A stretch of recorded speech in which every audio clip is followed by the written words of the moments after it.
स्वादिष्ट आणि टेस्टी अशी ही भरली वांगी.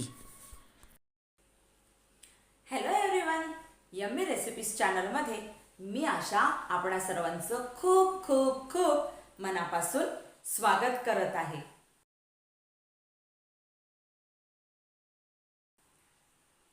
आज आपण भरली वांगी पाहणार आहोत. तर ही वांगी भरायची कशी, यासाठी कोणता मसाला वापरतो ते आता आपण पाहून घेऊया. भरली वांगी बनवून घेण्यासाठी मी एका ट्रेवर 1 कप एवढी मी शेंगदाण्याचं कूट घेतलेलं आहे. 2 टीस्पून मी धणे पावडर घेतलं आहे. 2 टीस्पून मी काश्मीरी मिरची पावडर घेतले. थोडीशी मी कापलेली कोथिंबीरची पानं घेतलेत. काळं मिरपूड मी पाव टीस्पून घेतलं आहे. हिंग मी पाव टीस्पून घेतलं आहे. थोडंसं मीठ घेतलं आहे आणि पाव टीस्पून एवढी मी हळद घेतलेली आहे. मीठ थोडंसंच घालायचं आहे, कारण नंतरसुद्धा आपण ग्रेव्हीमध्ये मीठ घालणार आहोत. आणि अगदी थोडा थोडा पाणी, थोडा म्हणजे अगदीच थोडा, 1च टेबलस्पून ह्याच्यात पाणी जाईल असं हे पाणी मिक्स करून घ्यायचं आहे. त्यानंतर मी 5-6 वांगी घेतलेली आहेत. त्याचे असे देठ काढून घेत आहे. सगळेच नाही काढायचे, अर्धे अर्धे कापून घ्यायचे आणि मधून मी अशी 2 साईडनी कापून घेऊन याचे 4 असे भाग बनवून घेत आहे. परंतु मी अख्खीही कापणार नाही, फक्त मी काप करून घेत आहे. हे अशा पद्धतीने आपल्याला कापून घ्यायची आहेत. त्यानंतर मी जशी मी ही वांगी कापून घेत आहे तशीच मी ही भरूनसुद्धा घेत आहे. आता तुम्ही ह्या मिश्रणात पाण्याऐवजी थोडासा लिंबाचा रससुद्धा घालून घेऊ शकता. लिंबाचा रस घातल्याने अजून ह्या मिश्रणाला किंवा हे जे स्टफिंग मी बनवलेलं आहे त्याला टेस्ट येईल. तरी सगळी वांगी भरून झालेली आहेत आणि थोडासा हा मसाला उरलेला आहे. तर आता आपण पॅनमध्ये 2 टेबलस्पून इतकं तेल घेतलेलं आहे. त्यात मी अगदी ½ टीस्पून एवढं जिरं घालून घेत आहे आणि जिरं तडतडल्यानंतरच आपल्याला पुढचे जे साहित्य आहे ते घालून घ्यायचं आहे. जिरं आपलं छान तडतडलेलं आहे. आता यानंतर मी इथे कढीपत्त्याची पानं घालून घेत आहे. एक 6-7 आपल्याला पानं घालून घ्यायची आहेत. पानंसुद्धा छान तडतडली की कुटलेलं आलं लसूण घालायचं आहे. कुटलेलं आलं लसूण मी 1 टीस्पून एवढं घालून घेतलेलं आहे. तुम्ही आल्या लसणाची पेस्ट घातलीत तरीसुद्धा चालू शकेल. तर ह्या आल्या लसणाचा कच्चेपणा जाईपर्यंत आपल्याला हे शिजवून घ्यायचं आहे. आल्या लसणाचा कच्चेपणा गेला की त्यात मी हे 2 कांदे या पद्धतीने कापून घेतलेले आहेत ते मी इथे घालून घेत आहे. आणि हा कांदा ट्रान्सपरंट होईपर्यंत आपल्याला हा मीडियम गॅसवर शिजवून घ्यायचा आहे. त्यात छान आपण मीडियम गॅसवरच हा शिजवून घेऊयात. आता कांदा थोडासा ट्रान्सपरंट झाला की त्यात आपण 1 टीस्पून एवढी काश्मीरी मिरची पावडर घालूया. त्यानंतर अर्धा टीस्पून जिरे पावडर, 1 टीस्पून धणे पावडर, अर्धी टीस्पून गरम मसाला पावडर आणि मीठ अगदी थोडंसं. मगाशी आपण त्या स्टफिंगच्या मसाल्यात थोडंसं घातलेलं आहे आणि इथे आपण थोडंसंच घालून घ्यायचं आणि हे सगळं मिश्रण आपल्याला एकजीव करून हे मसाले या फोडणीत छानपैकी तेलावर शिजवून घ्यायचे आहेत.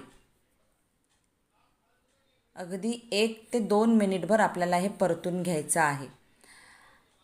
छान परतून झालं की आता याच स्टेजला मगाशी आपण वांगी भरून ठेवलेली आहेत आणि वांगी भरल्यानंतरचा जो थोडासा मसाला उरलेला आहे तो मसालासुद्धा मी याच फोडणीत ॲड करून घेत आहे.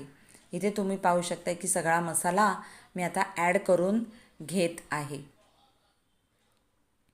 आता त्या ट्रेला थोडासा मसाला लागलेला आहे, चिकटलेला आहे, तो मी काढून घेण्याचा प्रयत्न करत आहे. आणि जर नाही निघाला तर त्यात 2 ते 3 टेबलस्पून एवढा पाणी घालून तो पाणी नंतर आपण ह्यात ॲड करून घेऊया.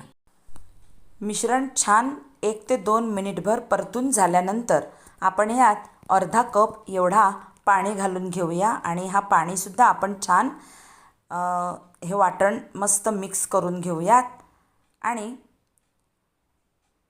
अगदी 1 मिनिटभर आपण हे शिजवून घेऊयात पाण्याबरोबर. आता हे सगळं शिजवून झालं की इथे आपण ही वांगी, आपण मगाशी भरून ठेवलेली ही वांगी आहेत, ती वांगी आपण ह्यात घालून घेऊया. सगळी एकसारखी आपण व्यवस्थित मांडून घेणार आहोत आणि नंतर झाकण लावून ही आपण शिजवूनसुद्धा घेणार आहोत. आता मी तुम्हाला मगाशी जे ट्रेचं जे वाटण चिकटलेलं होतं, मी मगाशी सांगितल्याप्रमाणे त्यात 2 टेबलस्पून मी पाणी घालून तेही मी मिक्स करून घेतलेलं आहे आणि आता मी झाकण लावून 10 मिनिटासाठी हे छान असं शिजवून घेत आहे. इथे आता आपली 10 मिनिटं झालेली आहेत. उघडून बघूयात आणि ही वांगी आता फिरवून घेऊयात. एका बाजूने ही छान शिजलेली आहेत.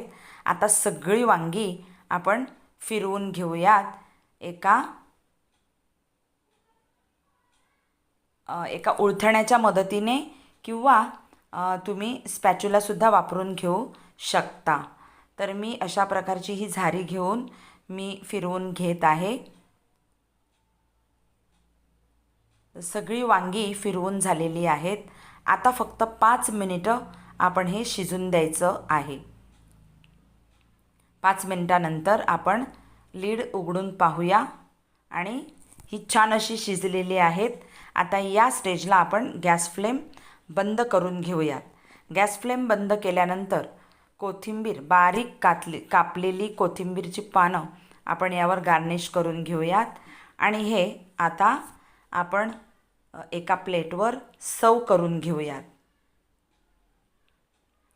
भरलेली वांगी अतिशय स्वादिष्ट आणि खमंग अशी झालेली आहेत.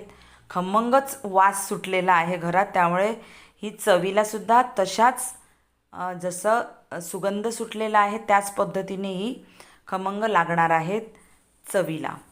तर आता आपण ही सर्व करून घेऊयात भाकरीबरोबर किंवा चपातीबरोबर.